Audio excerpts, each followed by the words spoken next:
Hola de nuevo.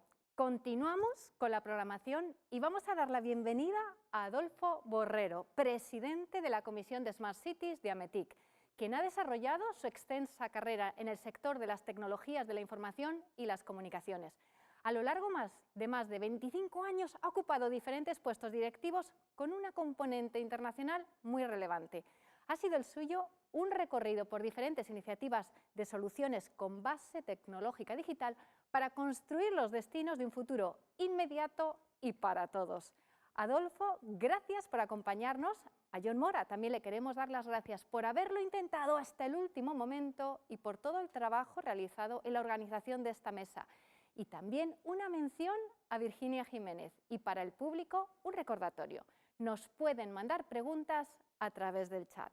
Adolfo, la pantalla es tuya. Pues muchísimas gracias por la introducción. Ojalá hubieran sido solo 25 años, son 35 años que llevo en el sector, o sea, con una experiencia acumulada, la verdad que ya un tanto larga. Muchísimas gracias a la organización, a la Fundación ONCE por la oportunidad que nos brinda el poder estar moderando esta mesa y con compañeros en ella precisamente de la Comisión de Smart City, algunos de ellos, como ahora veremos. Vamos a ver los destinos turísticos inteligentes desde la perspectiva de la accesibilidad. Entonces, para ello contamos en esta mesa con Eukene y Mats de Tecnalia, tenemos a Mariano Torres de Cien Consulting, a María Teresa Linaza de Beacon Tech y a Daniel González del clúster de Smart Cities. Los destinos turísticos es una actividad que hemos desarrollado, yo diría que en los últimos 6 años, a través del concepto del Smart Destination. Fuimos bastante sensibles desde mi punto de vista dentro de la Comisión de Smart City y AMETIC y creamos un grupo de trabajo específico de turismo inteligente que con el tiempo también ha llegado a celebrar un evento de referencia que es el Digital Tourism, donde nos reunimos con la red de destinos turísticos inteligente nacional y debatimos desde el punto de vista también de la oferta digital con ellos. El concepto ha seguido evolucionando.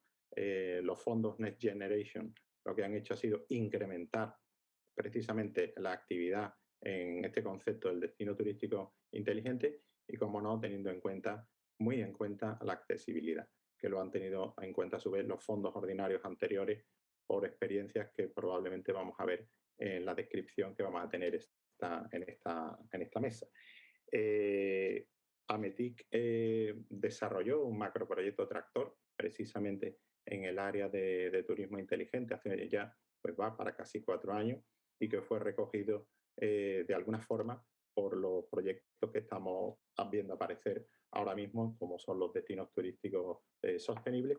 Y recientemente habréis visto en televisión y en prensa la constitución de Benidorm como destino que va a acoger la plataforma nacional de turismo inteligente. Son proyectos en los que colaboramos activamente.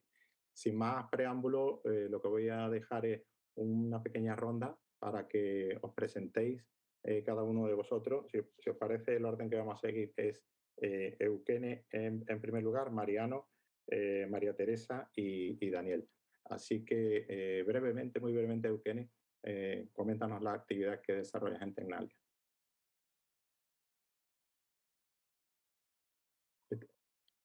Estás en mute.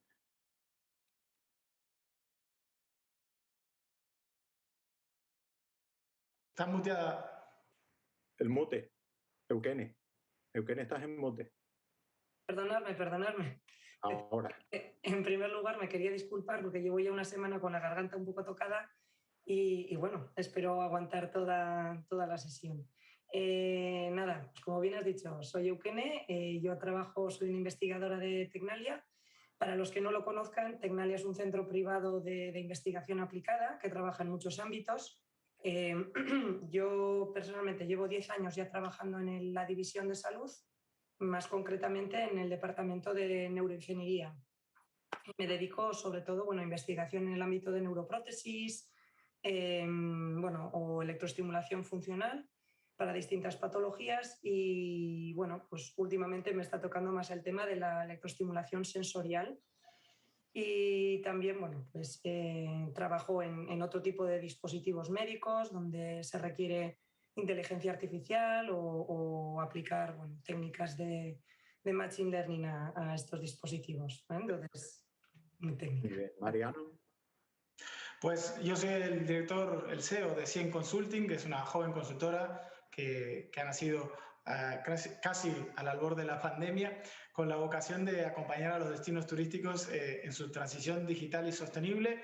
Nosotros muy centrados en tres grandes etapas en la que vive el destino turístico, que es el diagnóstico y estudio a través de la evaluación del estado de situación del destino en relación al modelo de destino turístico inteligente, la planificación para poner el foco en el camino que debe seguir el destino a través de dos herramientas, como pueden ser los planes directores de destino turístico inteligente o los que comentabas, estos planes de sostenibilidad que permiten llegar a una financiación a través de los fondos europeos.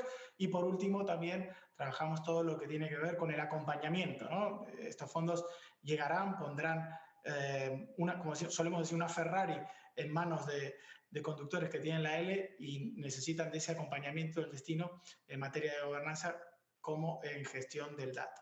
Esto es lo que estamos ahora centrados en Cien Consulting. Muchas gracias, Mariano. Mariate, por favor. Hola, buenas tardes. Soy María Teresa Linaza. Trabajo en Bicontec, que es un centro de investigación aplicada situado en Euskadi y que, bueno, principalmente trabaja en tecnologías de inteligencia artificial y, bueno, gráficos por ordenador e interacción. Desde nuestros primeros comienzos, el tema de la accesibilidad siempre ha estado muy presente y, bueno, hemos trabajado en diferentes proyectos que luego mencionaremos, pues para intentar ayudar a las personas con diversidad funcional pues a satisfacer ciertos aspectos de su vida, y uno de ellos que estoy viendo es la subtitulación automática, de la cual luego hablaremos. Gracias. Gracias, Mariate. Y Daniel, por favor. Bueno, pues muchas gracias, Adolfo. Gracias también a los organizadores por darnos la oportunidad de estar aquí. Y pues, como bien decías, dirijo el clúster de Smart Cities, que es la asociación empresarial que representa la oferta del sector de las Smart Cities en España. Nosotros nos encargamos de tratar de reducir activamente la distancia que separa a los proponentes de soluciones de desarrollo inteligente de sus implantadores, ya sean municipios, regiones o destinos turísticos, así entendidos como los receptores de las soluciones. Y nuestro trabajo fundamentalmente consiste en promover más y mejores proyectos gracias a la existencia del clúster y con las soluciones de sus asociados.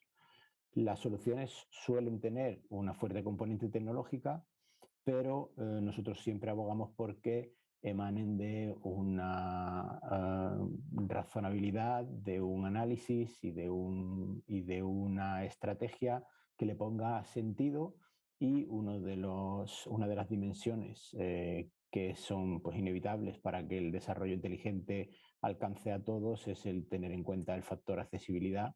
Y bueno, pues de ello nuestra colaboración activa con la Fundación ONCE en el lanzamiento de retos de desarrollo inteligente para poder hacer ubicuo en el colectivo de las soluciones el factor accesibilidad en todas las soluciones. Te vas a comer el tiempo luego de tu intervención, como sigas por este camino. Muchas gracias. Por favor, entonces ahora vamos a tener una ronda de 8 minutos. Por favor, ser prudentes con el tiempo. Va a comenzar la exposición, Eugenia, por favor, cuando puedas. Vale, bueno, como ya os he explicado anteriormente, bueno, pues mi perfil es muy técnico, ¿no? Entonces, bueno, nosotros lo que hacemos en Tecnalia son dispositivos, bueno, tecnología, digamos, que nos permite, con un enfoque orientado a la salud, o bueno, en este caso a la accesibilidad, que lo que nos permite es proporcionar soluciones, ¿no?, a muchos retos de la actualidad, ¿no? Entre ellos el que estamos comentando hoy aquí, que es el turismo accesible, ¿no? Actualmente no tenemos ningún proyecto relacionado con el turismo accesible como tal, pero sí que estamos trabajando en varios proyectos relacionados con la estimulación eléctrica sensorial, ¿vale? Estamos trabajando en distintos ámbitos. Consiste en realidad en aplicar unos estímulos eléctricos a través de unos electrodos superficiales en cualquier parte del cuerpo, a través de un estimulador muy pequeñito que suele ser portable, y lo que esto nos permite es transmitir información, ¿vale?, codificada en forma de estímulos eléctricos. Y este tipo de información puede codificar muchísimos distintos códigos o incluso información, ¿vale? Podemos codificar distintos tipos de instrucciones, etc.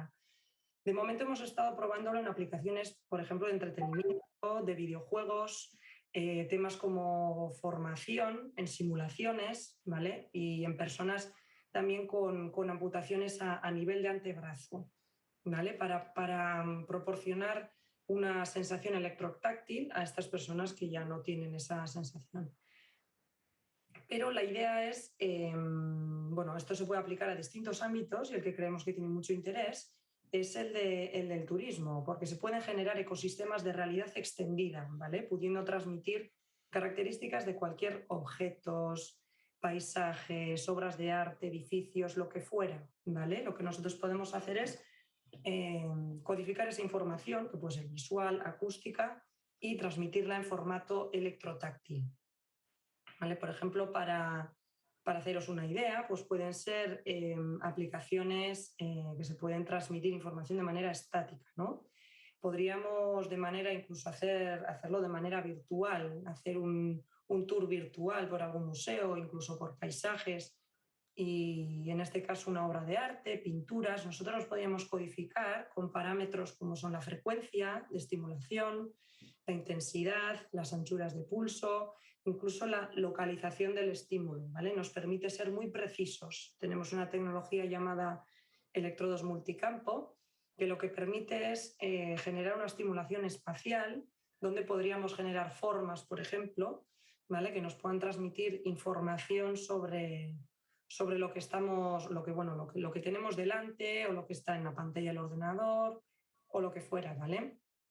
En este caso, además, puede ser aplicable a cualquier, como ya he dicho, cualquier objeto de interés turístico. Incluso no solo para cosas estáticas, ¿vale? También podría ser para transmitir sensaciones dinámicas. Por ejemplo, podríamos estar, al ser un sistema portable, ¿vale?, que lo podríamos llevar a cualquier parte, podríamos estar enfrente de un paisaje, y en ese paisaje, o donde existirán cosas como olas o movimiento, podríamos transmitir ese movimiento de manera dinámica, ¿vale?, con una estimulación que de manera espacial y con parámetros espaciales y temporales podamos codificar toda esa información. Entonces es una tecnología que desde distintos ámbitos nos han venido, mucha gente interesada, porque tiene muchísimas aplicaciones, ¿no? Digamos que las aplicaciones terminan allí donde, llegan hasta donde alcanza la imaginación del investigador, ¿no? Otro ejemplo de esta aplicación es el guiado en ciudades donde, simplemente, o por preferencias o porque haya una dificultad en la lectura de mapas, pues que se decida por otro tipo de guiado. El más común normalmente es las instrucciones, señales acústicas, ¿vale?, para una audioguía, para guiarte por una ciudad o por un museo, pero en lo que es una tecnología bastante invasiva, porque lo que ocurre es que no nos permite percibir mediante la audición otro tipo de estímulos que tenemos en el entorno. Entonces, en este caso, sería llevar un guante, ¿no? La aplicación es tan simple como llevar un simple guante en el que todas las instrucciones de guiado se pueden codificar mediante, como he dicho, parámetros espaciales o temporales, para guiar a una persona en el espacio de manera muy discreta. Y por los estudios que hemos hecho con personas con una amputación a nivel de antebrazo, de manera muy intuitiva. El feedback que hemos tenido es que es un feedback, una sensación bastante intuitiva, por lo que podría ser otra aplicación, ¿no? en el ámbito del turismo. Entonces, bueno, esos son las principales aplicaciones que le vemos en el ámbito del turismo. Podría haber muchísimas más, como ya digo, es algo muy amplio, pero simplemente aquí queríamos remarcar, bueno, pues, el potencial que tienen hoy en día las tecnologías, la miniaturización de la electrónica y lo que llamamos tecnologías vestibles o wearables, ¿no? Portables, para todo este tipo de aplicación en el turismo, ¿no? Para este mundo tan amplio. Entonces, bueno, eso es en principio lo que queríamos transmitir y como veis, bueno, es algo muy técnico, se escapa un poco del tema infraestructuras como pueden controlar ya más mis compañeros, pero bueno, es algo en lo que realmente Tecnalia está interesado en trabajar y creemos que hay mucho potencial y muchas aplicaciones posibles de esta tecnología en el ámbito del turismo, la realidad extendida, ¿no? Que le llamamos nosotros. Está claro que en eso que desde luego podría arreglar bastante, ¿no? La calidad de vida de muchas personas. Yo creo que es una línea de investigación interesantísima. Vamos a pasar a Mariano Torres, que desde su punto de vista nos va a hablar, ¿no? Él está muy metido, y lo conozco muy bien porque está en la comisión de Smart City y es una de las empresas más relevantes en el tema del destino turístico inteligente. Mariano, ¿cómo ves la accesibilidad y desde la labor que desarrollas en Siente Consulting? Muchas gracias, Adolfo, por tus palabras. Desde ya que es un placer formar parte de AMETIC y de esta comisión donde tanto se hace por la transformación de los destinos turísticos, tanto a nivel inteligente como también de las ciudades. En lo que nos toca a nosotros, la accesibilidad dentro de un DTI debe entenderse como la forma de garantizar de que cualquier visitante pueda disfrutar de servicios, productos y experiencias de forma sencilla y cómoda, sin ningún tipo de obstáculo, ¿no? El compromiso con la accesibilidad es algo que debe reflejarse en toda la cadena de valor del turismo, desde la adaptación física de los recursos con los que cuenta un destino hasta la formación del personal técnico en esta materia, pasando por la implementación de mejoras en la accesibilidad de la información turística o de las propias herramientas de interacción con el visitante, como puede ser, pues, la página web, aplicaciones turísticas, etc. En lo que respecta concretamente al ámbito de TI y a las tendencias en el comportamiento de los visitantes, sobre todo después de esta pandemia que, bueno, estamos todavía atravesando, es necesario que los destinos se apoyen en herramientas tecnológicas que sean capaces de prestar servicios e interactuar con el visitante de forma sencilla, pudiendo adaptarse a las características y necesidades de cada uno de estos visitantes. ¿Bien?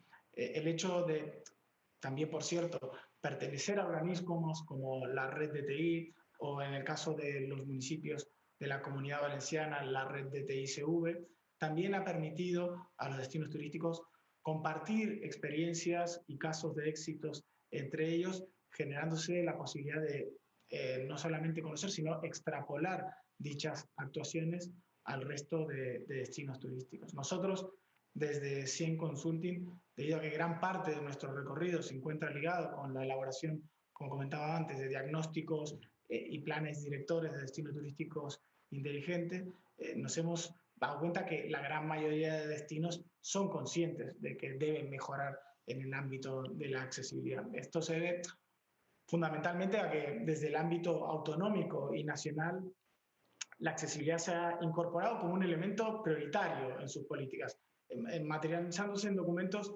insisto, muchas veces en el marco de nuestro entorno, que es la Comunidad Valenciana, como la Ley de Turismo, Ocio y Hospitalidad, y en el caso, insisto, de la Comunidad, en el Plan Estratégico de Turismo, ¿no? Dos pilares en los cuales la accesibilidad ha tenido una relevancia fundamental. No obstante, este margen de mejora en la accesibilidad de los destinos turísticos sea un hecho que ha perseguido el turismo durante años y que es principalmente uno, que es la falta de presupuesto, ¿no? Frente a esto, el DTI, que destaca, entre otras cosas, por fomentar la colaboración público-privada, puede ayudar a los destinos a ser más inclusivos a través de distintas vías, pero principalmente a través de la colaboración público-privada, que puede coordinarse con otros departamentos para implementar mejoras en el destino desde una perspectiva inclusiva. Por ejemplo, desde el Departamento de Informática se puede actuar en la mejora de la accesibilidad de la página web. Desde el Departamento de Urbanismo se pueden impulsar mejoras en las vías públicas. Y así podríamos ir entrando en cada uno de las áreas municipales y ver cómo cada una de ellas incide en sus actuaciones de alguna manera en la visita de las personas con necesidades especiales. Sin embargo, cabe mencionar que para iniciar la transformación en un destino más accesible tampoco es necesario un gran presupuesto, ya que hay actuaciones como la mejora de la accesibilidad de la página web, como decíamos antes, la adaptación de la información turística en distintos formatos, etcétera, que no tienen un gran coste económico. Quizás lo importante en este caso es que todas las actuaciones que se impulsen desde el ayuntamiento contemplen esos criterios de accesibilidad. Y nosotros la verdad es que desde Sin Consulting hemos tenido la oportunidad de colaborar con Ilunion, una empresa del grupo 11, del grupo social 11, que nos ha dado unos resultados muy satisfactorios. Bien, nosotros en estos momentos estamos abocados realmente en una gesta heroica, que es certificar un municipio bajo la norma UNE 178-501 de destino turístico inteligente. Y digo gesta heroica porque a 5 años prácticamente de que se haya iniciado esta norma, solo un municipio, que es Benidorm, ha conseguido certificarse bajo la misma. Nosotros a fin de mes si ya tendremos la visita de los consultores para hacer la auditoría y poder realizarlo. Para llegar a este punto, sin lugar a dudas, uno de los procesos más complejos fue el eje de accesibilidad. El destino estaba todavía muy en pañales en este campo. ¿Bien?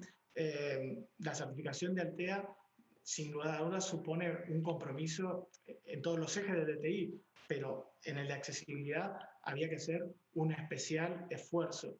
Y fue allí donde el primer paso que dimos desde la consultora fue recomendar al destino que cuente con expertos en la materia para que hagan este primer diagnóstico, que es la clave, ¿no? Hablábamos antes de cuáles eran las 3 grandes fases dentro de la transformación del destino turístico inteligente, y ese diagnóstico que nos permite entender cuál es la situación del destino desde una perspectiva de accesibilidad, pues ha sido fundamental, sobre todo para saber cuáles son los siguientes pasos que tiene que dar el destino, porque al final tenemos que entender que la accesibilidad es infinita, es que nunca se acaba, porque la tecnología es infinita. Quizás mañana, permitidme que vuele un poco con la imaginación, pero podamos tener exoesqueletos que permitan a los visitantes con movilidad reducida recorrer un territorio. Oye, si hace 50 años los ordenadores había que transportarlos en aviones y ahora los llevamos en el bolsillo de la chaqueta, ¿por qué no pensar en eso? Entonces, realmente la accesibilidad es infinita y las posibilidades son infinitas. Es un trabajo de mejora continua que el destino tiene que ponerse, y por eso la necesidad, como decía antes, de tener un diagnóstico que nos diga primero el primer paso, segundo el segundo paso. Y allí el primer paso, como decía antes también, no fue necesariamente una gran inversión económica en transformación urbanística del municipio.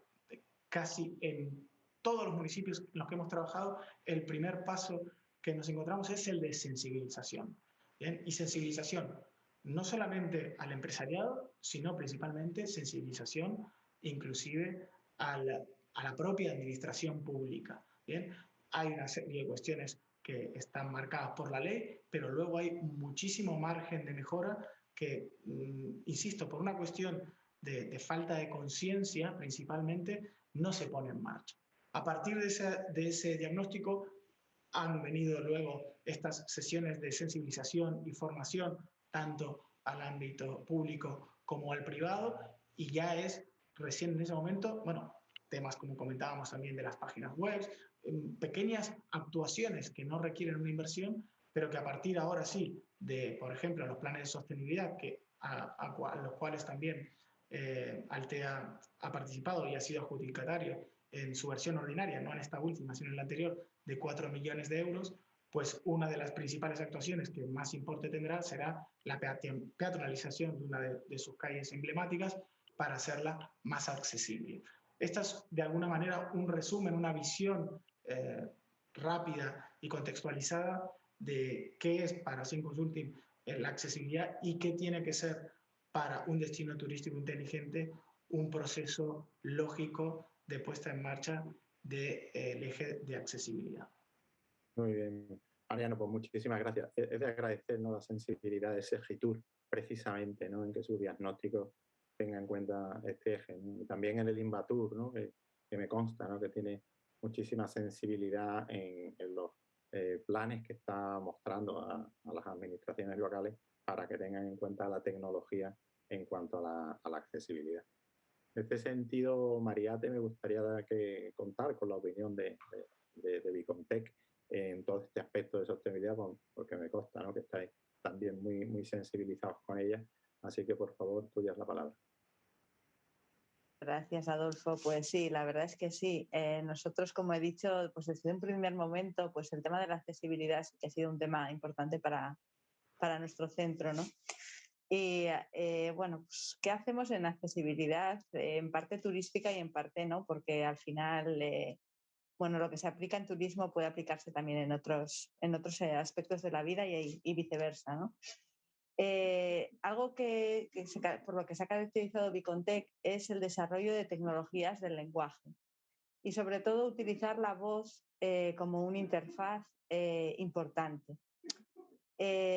Una de las primeras cosas que hicimos es el tema de la subtitulación automática, que es un poco lo que estáis viendo ahí.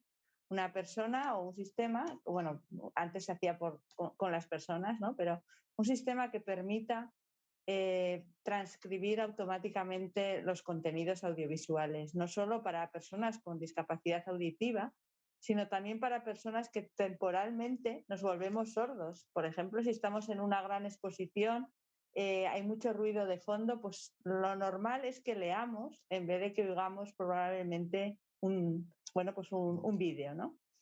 Pues bueno, hemos alguna experiencia curiosa es la que hemos realizado con el portal de Gobierno Abierto del Gobierno vasco, de modo que les hemos ayudado en una herramienta que les permite reducir a 1/3 el tiempo que tardaban en doblar los contenidos audiovisuales, con lo cual esta accesibilidad puede llegar a todos.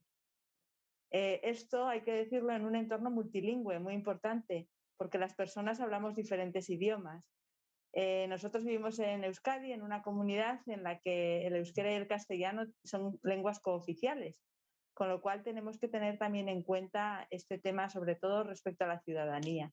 Y también respecto al turismo, incluso en un tercer idioma, que es el francés, vivimos a menos de 20 kilómetros de la frontera con el sur de Francia, con lo cual tenemos muchos excursionistas que vienen a pasar el día a nuestro territorio y a los cuales también tenemos que atender. Hablando del tema de la voz, también estamos desarrollando chatbots que nos permitan esta interacción más amigable. Los chatbots son herramientas que bueno, nos van ayudando en el proceso de interacción, principalmente con una tecnología de un dispositivo móvil, una página web.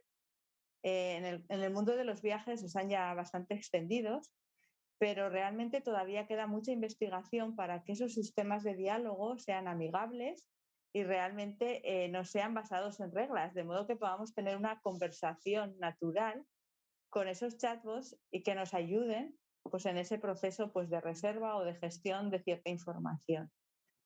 Igualmente, en el tema de interacción con voz, no podemos olvidar el tema de los call centers, un tema que también es muy importante para muchas empresas, ya no solo para el destino, sino para, por ejemplo, los hoteles, los restaurantes u otro tipo de, vamos a decir, organizaciones dentro de ese ecosistema turístico, si entendemos el destino como esa colaboración público-privada. Estas posibilidades de automatizar esos procesos de call center pues también da mucha flexibilidad pues, a las propias organizaciones y también al usuario, ¿no? Que se siente escuchado y entendido por un sistema pues, de la forma mejor posible. Estas son un poco las cosas que que hemos trabajado en el tema de voz. Aparte del tema de voz, que yo creo que es un tema que va a ir a más, desde el principio de nuestra actividad, trabajábamos mucho con temas de realidad aumentada y gráficos, que permiten también obtener información adicional, un poco en la línea de lo que comentaba Eukene, en determinados entornos para sistemas de guiado o para sistemas de obtener información adicional sobre algo que estamos viendo. Estas tecnologías no solo se aplican a los dispositivos móviles, sino que nosotros los hemos aplicado igualmente a temas de broadcast, de modo que podamos ver, por ejemplo, en una carrera donde los corredores se superponen, saber exactamente distinguir quién es cada uno de los corredores, qué trayectoria ha hecho. Esto en deportes mayoritarios como el fútbol, supongo que lo habréis visto en grandes plataformas de Media Pro, pero tenemos que llegar a todo tipo de contenidos, a una carrera de caballos, a un partido de pelota o a me da igual, a una regata, de modo que estas tecnologías se democraticen y aportemos ese valor adicional para hacer esos contenidos más accesibles y más entendibles. Y esto, evidentemente esos contenidos, el deporte tradicional, al menos en Euskadi, es un atractivo turístico también bastante importante. Y finalmente me gustaría hablar de las nuevas formas de movilidad, como puede ser el coche autónomo, que va a revolucionar cómo entendemos la movilidad en los propios destinos, quizás no tanto en los entornos urbanos, sino en los trayectos interurbanos. Si extendemos el concepto de destino turístico a lo que puede ser un territorio inteligente, entonces necesitamos formas de comunicación inteligentes. Quizás es verdad que se habla mucho de transporte de última milla y demás en los entornos turísticos, pero es verdad que realmente donde creemos que más va a impactar, pues van a ser en los trayectos interurbanos, de modo que el turista pueda desplazarse desde los entornos, vamos a decir, referentes, véase, pues por ejemplo, yo vivo en San Sebastián, pues desde San Sebastián hacia el interior o hacia otros pueblos de la costa, con esa conducción autónoma. No lo vemos tanto en en las ciudades de tamaño medio, no sé si eso entra mucho como destino. O sea, quiero decir, como una movilidad inteligente en el destino, pero sí que en ese destino extendido hacia el concepto de territorio inteligente. Creemos que el coche autónomo sí que va a marcar una diferencia en lo que va a ser la movilidad del futuro de los destinos turísticos y por supuesto hacerla accesible. No solo a las personas con una diversidad funcional, sino también a personas con limitaciones de movilidad temporal o a otro tipo de personas que necesiten o que no les guste conducir simplemente y eso les atraiga más a un destino, ¿no? Así que, Adolfo, estas son unas pinceladas de cosas que hemos hecho que están relacionadas con la accesibilidad en destino. La verdad, Mariate, que es muy variado, ¿no? Y luego me gusta, ¿no?, el concepto este de que muchas veces que personas que no tengamos esa limitación, pues temporalmente sí la tenemos, ¿no? Y es verdad, ¿no? Porque y concretamente, bueno, lo sufrimos de vez en cuando, ¿no? Y también somos más conscientes precisamente por esos momentos, ¿no?, en nuestra vida de limitación y podemos desarrollar este tipo de actividad. Mariate, muchísimas gracias. Vamos a pasar a Daniel, que bueno, dentro del clúster tiene muchísimos ejemplos y espero que nos puedas ilustrar con ellos. Daniel, por favor. Bueno, pues muchas gracias, Adolfo, y la verdad es que con estos compañeros de mesa va a costarme destacar porque cuentan unos ejemplos, la verdad, maravillosos, ¿no? Y que nos dan un montón de ilusión y de ganas de seguir persiguiendo este tema.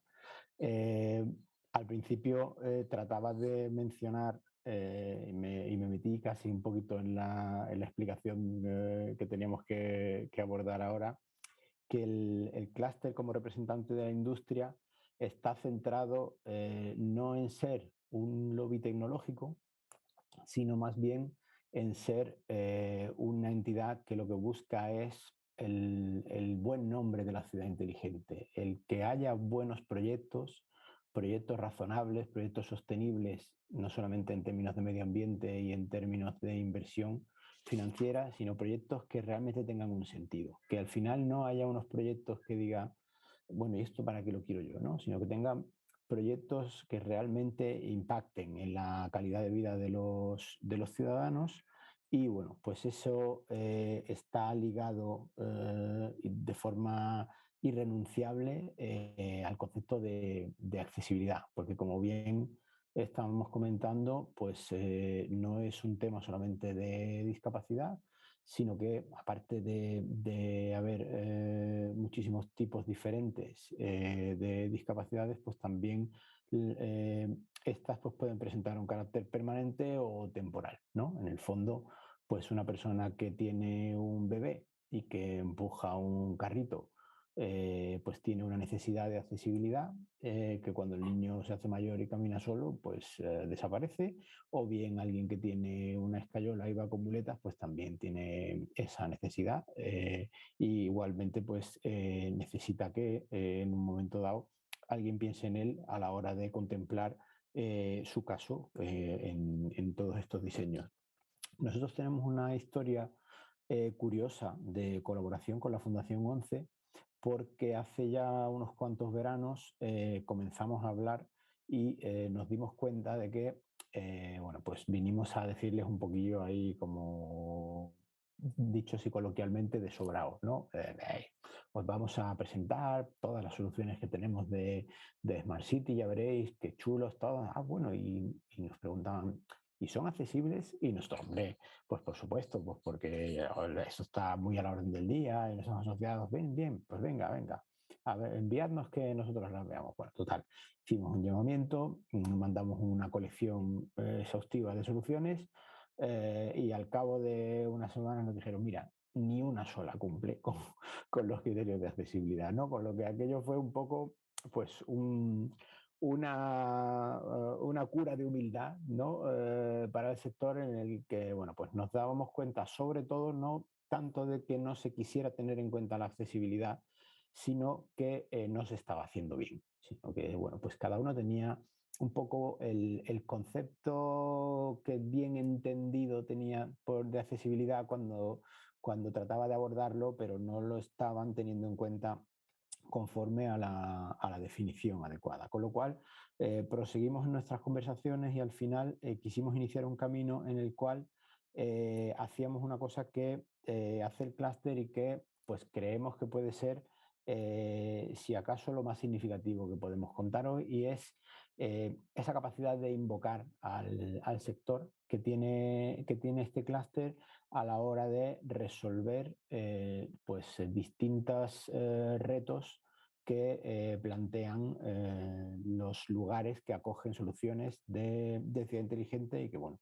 pues pueden ser administraciones locales, regionales o bien destinos, mancomunidades, aquellos lugares donde se implementa la solución de ciudad inteligente y que están pues, muy estrechamente ligados al concepto de destino turístico, pues no solamente por la condición de usuario de servicios públicos y de servicios comunes que tiene un turista, sino también pues por la condición de conviviente que tiene ese turista con las personas que viven en el propio destino y cuya vida pues hay que hacer compatible, no solamente compatible, sino felizmente compatible, ¿no? Y en armonía con aquellas personas que viven allí.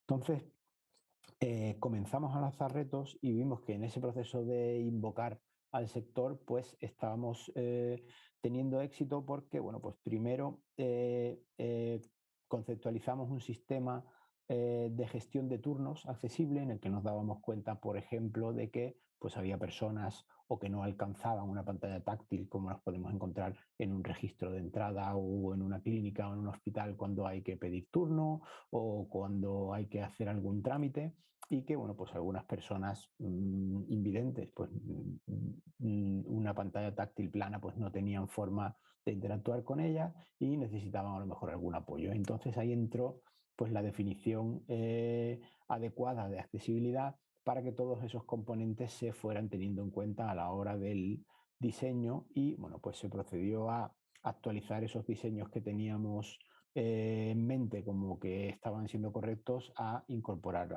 aquellos ingredientes que tenían que tener.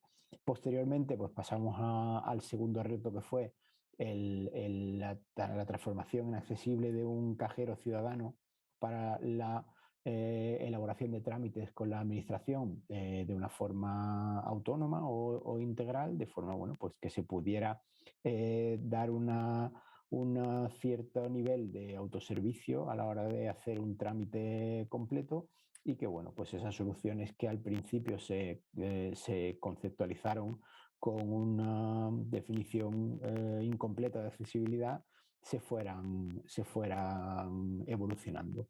Y luego, bueno, pues el tercer reto fue un sistema de atención domiciliaria accesible, que, bueno, pues ese se encuentra en desarrollo, todos ellos en colaboración con miembros del clúster y la Fundación ONCE, en la que, bueno, pues el clúster, desde el punto que tiene, digamos, privilegiado desde de visión general de lo que le aporta el sector, pues al final es capaz de tener esa comunicación de la forma más eficiente con unos y con otros, para al final acabar encontrando siempre cuál es el partner que está en mejores condiciones de acometer un proyecto, en este caso un proyecto de innovación, de forma que se ponga al servicio del destino, pues una solución de la forma más adecuada. En fin, este tema podríamos desarrollarlo ampliamente, pero yo creo que es un buen momento dejarlo aquí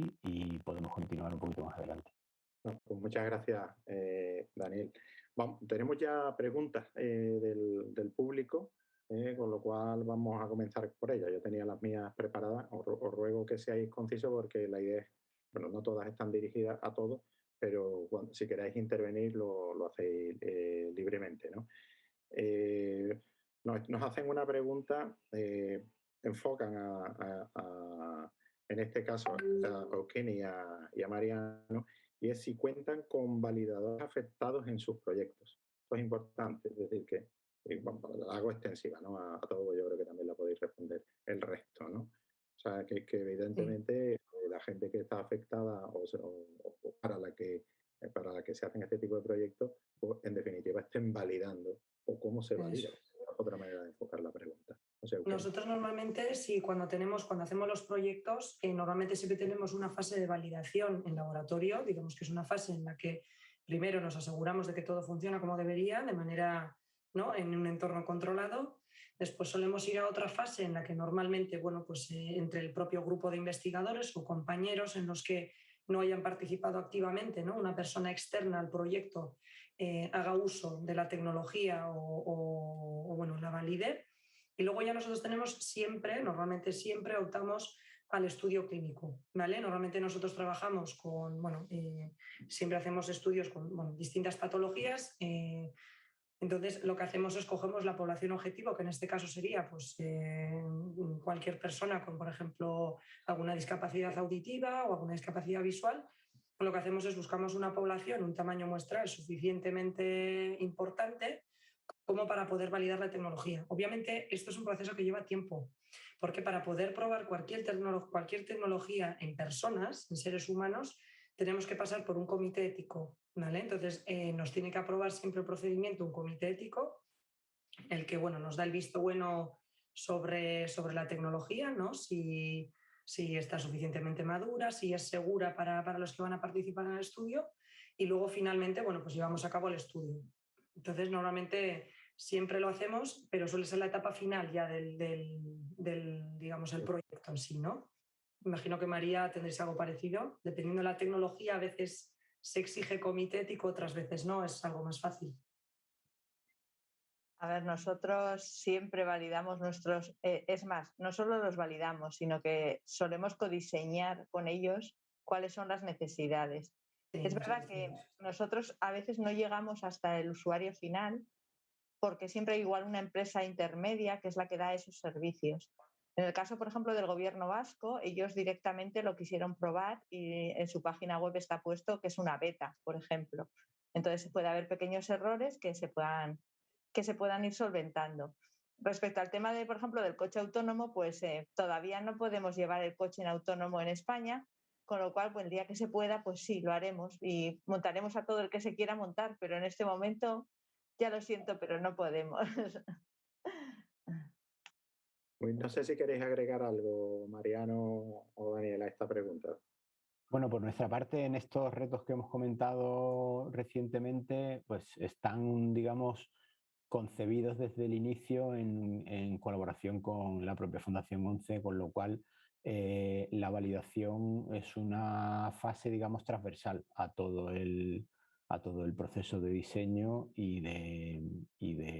bueno, pues de desarrollo y de implementación, con lo cual creo que lo podemos dar por cumplido. Mariano, si no quieres intervenir en esta, tengo una para ti también del público que es muy directa. Dispara. Vamos a ver.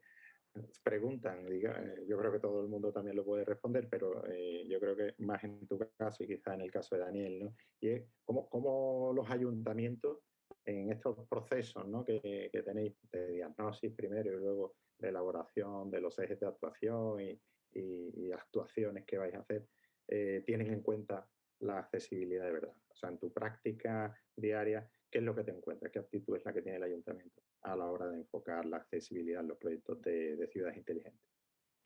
Pues yo creo que recojo un poco ese epílogo que diste tú a la pequeña intervención que hice, ¿no? El hecho de agradecer a Segitur y a Invatur el haber incorporado el eje de accesibilidad dentro, como un pilar, dentro del propio modelo de destino turístico inteligente, porque eso nos facilita a los consultores que venimos a trasladar el modelo, el explicar las necesidades que tiene un destino a la hora de tener que poner en marcha este tipo de actuaciones. Para nosotros es mucho más fácil la pedagogía que tenemos que hacer en el municipio, ya sea con el técnico o con el responsable político, porque de otra forma ya no es tan sencillo, no era tan sencillo antes de que esto estuviera estandarizado dentro de un modelo, el incorporar todo este tipo de actuaciones. Podríamos decir que de alguna manera, no se malinterprete, ¿no? Pero era la María de todas las actuaciones que uno podía llevar a la hora de intentar hacer esa transformación de destino turístico, ¿no? Antes de que exista este apellido de destino turístico inteligente. Evidentemente, con esa inclusión de los ejes, pues nos encontramos que es mucho más fácil de explicar y al ser mucho más fácil de explicar, es mucho más sencillo también de que podamos comenzar a dar pasos en pos de esa transformación en el ámbito de la accesibilidad. Como decía antes, cada uno en su medida, ¿no? En la medida de lo que puede, pero el mayor conflicto, y lo confirmaba yo, lo comentaba en la ponencia, el mayor conflicto que nos encontrábamos era el de ser conscientes de la necesidad de tener un destino para todos, ¿no? Y que ese para todos implica no solamente el poner rampas en las calles, que cuando muchas veces uno llega a un destino turístico lo que se piensa es que la accesibilidad es simplemente una cuestión de movilidad, pero hay también necesidades en el ámbito de la visión, de la audición, accesibilidad también a nivel psicológico, en fin, hay toda una serie de parámetros que tenemos que tener en cuenta y que gracias, insisto, al modelo de TI impulsado por Segitur y por Invatur es mucho más sencillo de trasladar.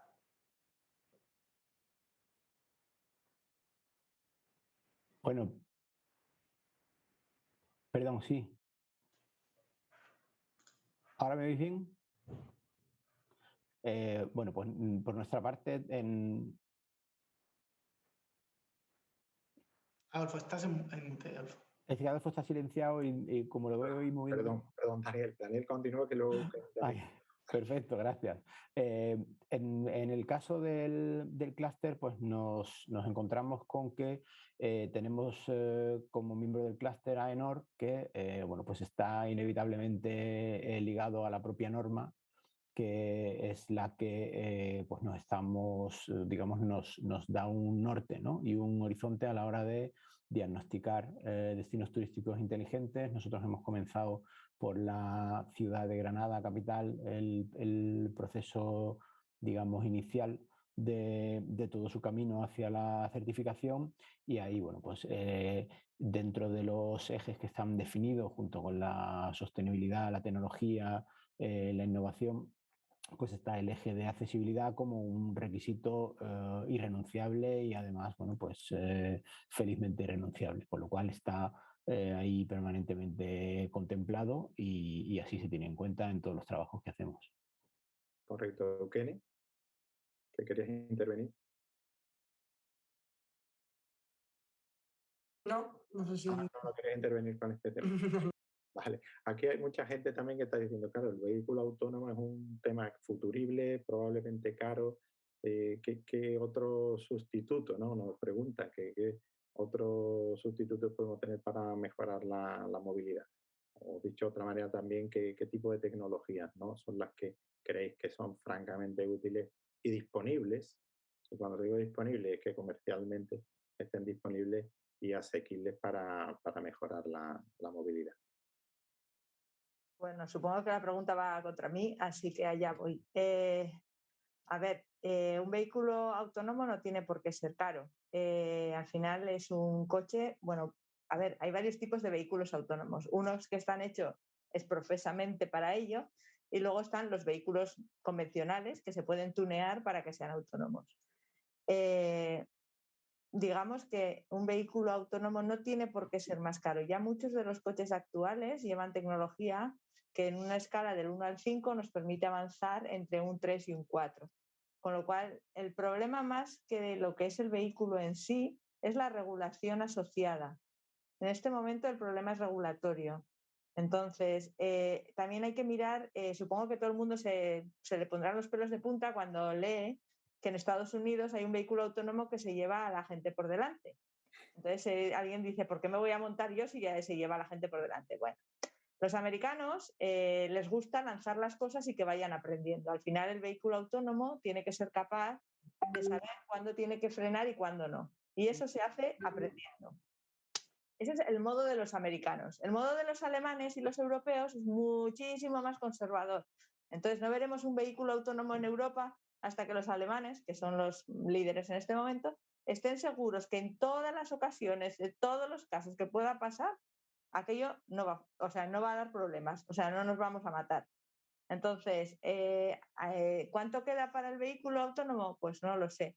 ¿Que es más caro? No tiene por qué. La tecnología y la verdad es que los chips evolucionan rápidamente.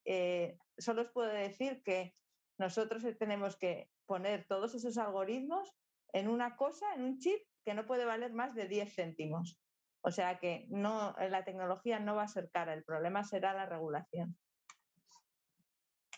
Muy bien, yo creo que responde bastante a la pregunta y es verdad, iba para ti directamente. Otra pregunta que surge es relacionada precisamente con las personas, la accesibilidad a puestos de trabajo dentro del mundo turístico, ¿no? Entonces nos preguntan que si veis que personas con discapacidad podrían estar trabajando en el ámbito turístico de la Smart City y si es así, si lo veis, con qué tipo de facilidades para su comprensión y su desarrollo. No sé, Mariano o Daniel, si queréis responder ahí. Vamos, yo te podría decir que en las oficinas de turismo con las que nosotros colaboramos habitualmente, encontramos gente de todo tipo, con cualquier tipo de limitación y están absolutamente integradas en su puesto de trabajo diariamente. No hemos visto nosotros que haya que tener una condición especial o que el destino tenga que tener un acondicionamiento. Vuelvo a ceñirme a las que tenemos aquí más a mano. Nosotros estamos en Alicante. La Comunidad Valenciana tiene una red de oficinas de turismo que funcionan de manera homogénea y todas tienen que tener, evidentemente, su regulación para ser accesibles en todas las formas. Con lo cual, la pregunta me pilla un poco fuera de juego, porque realmente nosotros lo encontramos de manera habitual en cualquier contexto en el que estemos trabajando. No sé si alguien quiere apoyar más esta respuesta. Si no os pregunto que hay otra, vamos, hay varias relacionadas con este tema. Y es que también incluso la participación de personas con discapacidad en el desarrollo de los proyectos de destinos turísticos inteligentes. No sé si Mariano quiere seguir ahondando. Sí, ahí es fundamental intentar tener esa visión práctica, porque evidentemente tú, bueno, pues haces un diagnóstico, cuentas con una empresa o con una institución como puede ser la ONCE para que te oriente y te guíe, pero ellos ponen los rieles, luego tienes que funcionar y andar, ¿no? Entonces, evidentemente en estos grupos que comentábamos, público-privados de trabajo, interdepartamentales o intersectoriales, bien, pues sí que es muy importante el contar con expertos del propio municipio o del propio contexto territorial que permitan trasladar esa visión práctica de las necesidades que debe implementar el destino, ¿no? Y esa visión, sobre todo, esa visión que tiene, que quizás el resto de participantes, pues al no necesitarla, al no tener esa necesidad, para la redundancia, no tiene la percepción.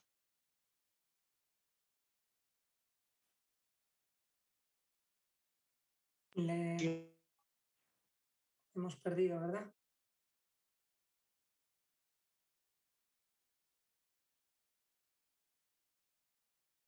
¿Sí? Mariano.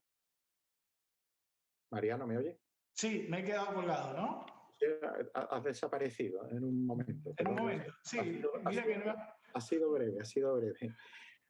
Si te parece, vamos a continuar con otras preguntas para que intervengan también más miembros de la mesa, porque ya nos queda poquito tiempo, nos queda solamente 4 minutos. Y me gustaría, sobre todo los centros tecnológicos, ¿no? Que tenéis muchísima visión de futuro, y bueno, también Daniel, por las empresas que constituyen el clúster, que nos digáis cuáles son las tecnologías, ¿no?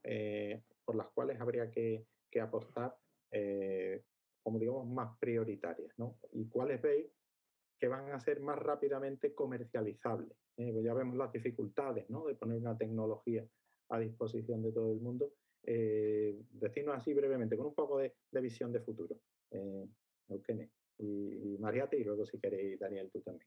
Aquí probablemente, bueno, en el sector del turismo y accesibilidad Mariate tendrá más experiencia que nosotros, pero sí que es verdad que nosotros vemos que todo lo que es esta tecnología, bueno, la miniaturización de la electrónica, como he dicho antes, estas tecnologías portables, vestibles, que se le llaman, yo creo que va a tener un auge fuerte, bueno, y yo creo que es algo, como han dicho antes algunos oyentes, es una tecnología accesible incluso en cuanto a coste, ¿vale? Es una tecnología normalmente barata, no es como un coche autónomo, son esas tecnologías más asequibles y bueno, en mi opinión yo creo que eso, por su facilidad de adaptación y por su facilidad de incluirlo bueno, pues en museos, en oficinas de turismo, como, bueno, pues como ya he dicho, ¿no? Una especie de audioguía, lo que fuera, este tipo de tecnología pequeña, barata, pero o incluso las aplicaciones móviles, todo lo que sea pequeño y fácil me refiero en términos pequeños, pero me refiero que no son grandes infraestructuras como un coche o bueno, un helicóptero también, que en cuanto a movilidad también se habla, ¿no? Sobre moverse por aire. Entonces, eso va a venir y está por venir, pero creo que las cosas pequeñas que generan mucho cambio, incluso lo de la traducción simultánea, ¿no? Como ha dicho Mariate, me parece que esas pequeñas cosas son las que van a venir más rápido y las que van a ser más fáciles de implantar. Muy bien. No sé, pero Mariate tendrá otra opinión. Mariate, que también está ahí. Yo, a ver, no, estoy bastante de acuerdo en todo lo que se ha dicho. Yo lo que creo es que muchos de los temas se van a, vamos a decir, traccionar, y perdón por la expresión, por la silver economy. Quiero decir que al final, por ejemplo, el tema de la voz es algo fácil en el sentido de, bueno, todos necesitamos oír y ver, o sea, oír sobre todo y entender, o sea, todo el tema de traducción automática, subtitulación, transcripción, sistemas de diálogo, sobre todo porque nos es más fácil hablar. Si esta misma charla la tenemos que hacer por chat, la mitad de la audiencia se nos había aburrido directamente. Entonces, eso para empezar, teniendo en cuenta el tema del multilingüismo, el tema de la traducción automática. Creo que ahí hay un campo ya bastante hecho. Creo que los sistemas de guiado todavía en interiores dan ciertos problemas. Creo que todavía hay mucho que hacer ahí en el tema de los sistemas de guiado. Y luego, bueno, pues todo lo que se nos ocurra que nos haga la vida más fácil. O sea, que nos simplifique la movilidad, nos la haga más fácil. Y luego también quisiera resaltar el tema de, estamos hablando del usuario, pero también hay que hablar del back office, ¿no? De cómo hacer accesibles muchos de esos datos y mucha de esa información para diferentes colectivos, incluso para la gente que tiene diversidad funcional, ¿no? Que hay un montón de datos por ahí en los destinos turísticos que tanto ha hablado Mariano, que estoy totalmente de acuerdo, conozco la norma, de cómo hacer públicos esos datos para tomar decisiones inteligentes a favor de esos colectivos que tienen unas necesidades especiales. Vale, muy bien. Oye, pues desgraciadamente nos hemos quedado sin tiempo. No sé si Daniel, si quiere hacer una intervención ya final, pero tiene que ser express. Yo solamente, más que por la última tecnología de vanguardia, aprovechando nuestra condición de clúster, casi diría que es algo más organizativo, pues porque la tecnología de realidad aumentada está ahí y también pues quizás la gestión de emergencias, una persona que también cuando pues vaya a ir encaminado hacia, no sé, un ascensor o algo por el estilo, pues si ese ascensor ese día está fuera de servicio, que alguien le pueda avisar con tiempo o que directamente no le guíe. Es una forma de integrar, como bien habéis dicho, la información que ahora está disponible pero que no está puesta al servicio de la accesibilidad y nos parece un valor muy importante. Muy bien, oye, pues agradeceros, ¿no? A Eukene, a Mariate, Mariano, Daniel, vuestras intervenciones. Espero que la audiencia haya aprendido y haya disfrutado tanto como yo moderando esta mesa. Así que muchísimas gracias a la organización de Fundación 11 y a todos los que han hecho posible que estemos con vosotros esta tarde. Muchas gracias. Muchas gracias. Gracias. Muchas gracias a todos los de la mesa, un placer. Muchísimas gracias a todos y muchísimas gracias, Adolfo. No podemos encontrar mejor modo de poner punto y final a la parte institucional de la primera jornada del Congreso que hacerlo con una visión positiva del futuro de los destinos turísticos. Pero vamos a dar fin a la jornada de hoy con una sesión dedicada a algo lúdico, como son los videojuegos. Vamos a mostrar una sesión del juego Among Us, que por cierto les encanta a mis hijos, con varios jugadores donde la discapacidad no es un hándicap. Además de poder disfrutar de un suculento sorteo que ahora nos explicarán. Muchas gracias a todos por quedaros. Enrique, la pantalla es tuya.